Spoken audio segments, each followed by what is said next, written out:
Assalamualaikum teman-teman semua, jumpa lagi sama aku Lia. Hari ini aku mau sharing tentang proses melahirkan secara normal setelah sesar atau yang biasa dikenal sebagai VBAC, yaitu vaginal birth after cesarean. Nah, aku mulai hamil itu ketika anakku yang pertama yang melalui proses sesar itu sekitar 2 tahun 2 bulan. Nah, jadi dia sudah melewati fase menyusui ASI selama 2 tahun. Nah, setelah hamil itu aku langsung cari-cari info tentang bagaimana supaya bisa melahirkan normal, karena jujur aja waktu sesar itu aku mengalami baby blues. Jadi ya selain karena luka operasi yang lama sembuh, juga karena itu anak pertama, jadi aku merasa bahwa merawat itu sangat berat menurutku waktu itu. Nah, setelah itu aku memutuskan untuk belajar gimana sih supaya bisa melahirkan normal, jadi penyembuhannya lebih cepat. Aku cari-cari info, cari-cari ilmu, baca-baca website, buku, dan cari-cari provider yang mendukung tentang proses VBAC. Nah, karena dokter sebelumnya itu sepertinya tidak terlalu mendukung proses VBAC ini, aku mencari dokter lain.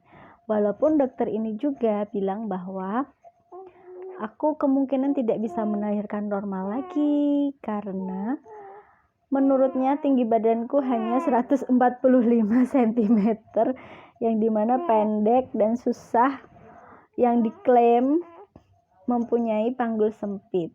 Jadi kemungkinan bayi akan susah keluar seperti kejadian sebelumnya. Padahal kalau menurut ilmu yang pernah aku baca, itu tidak ada istilahnya panggul sempit. Yang ada karena kita memang kurang memberdayakan diri aja. Nah, makanya itu di kehamilan kedua ini aku mencoba untuk belajar lebih banyak lagi tentang proses VBAC. Nah, di kehamilan kedua aku ini, aku di bulan pertama, kedua, ketiga atau trimester pertama itu aku tidak terlalu masih baca-baca, sebatas baca-baca aja tentang buku, terus ikut follow Instagram bidan kita, itu sangat membantu banget. Terus menjaga pola makan aja, maksudnya belum membatasi makan makanan yang manis supaya dapat asam folatnya gitu. Jadi aku masih makan biasa. Terus di trimester kedua dan ini kehamilanku ini aku tidak mengalami yang namanya keluhan-keluhan sama sekali. Cuman pertama itu keluhan sakit gigi. Sakit gigi yang amat sangat, dan aku minum paracetamol, ya udah gitu aja. Terus di trimester kedua aku mulai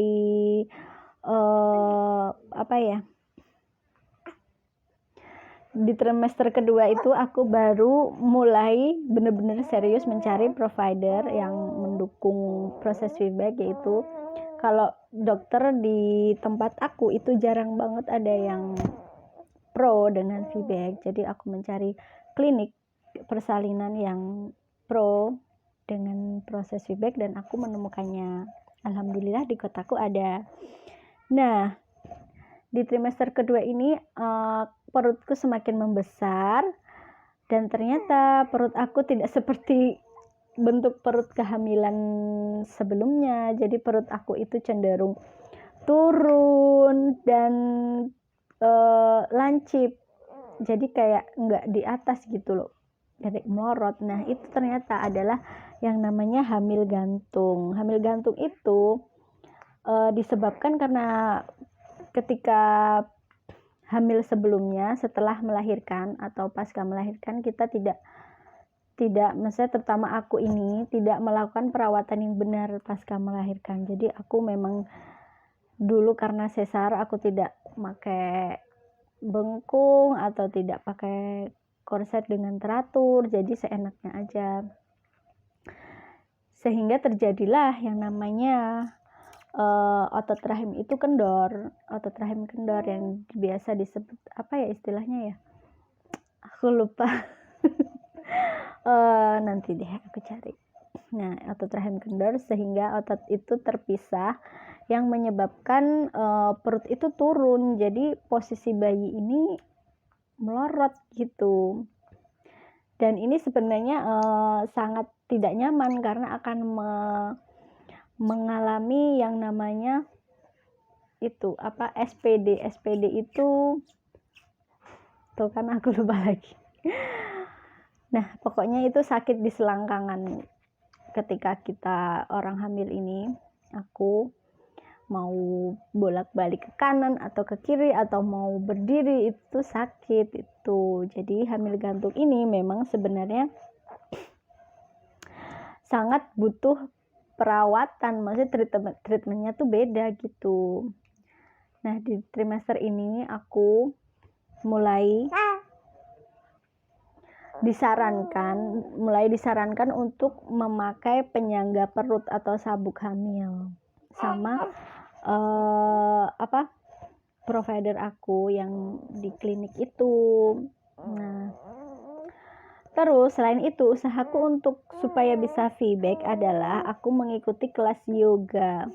Kelas yoga ini sangat-sangat penting karena menurut aku tanpa yoga ini aku tidak tahu apakah aku akan bisa melahirkan normal atau berakhir di meja operasi lagi. Tapi ternyata yoga hamil ini sangat membantu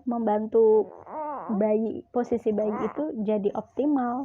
Karena yang membuat bayi itu mudah keluar ya karena posisi bayi itu bagus.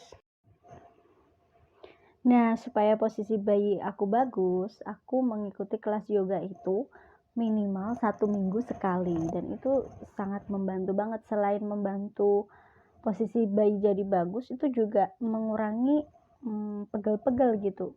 Kalau kita hamil makin besar tuh kan badan semakin gak enak ya buat aktivitas itu, apalagi kalau misalkan kita dari tidur ke berdiri atau ke duduk, itu tuh sangat-sangat, menurut aku yang waktu itu di hamil kedua ini aku bener-bener sakit gitu, badan tuh kayak cepet capek gitu.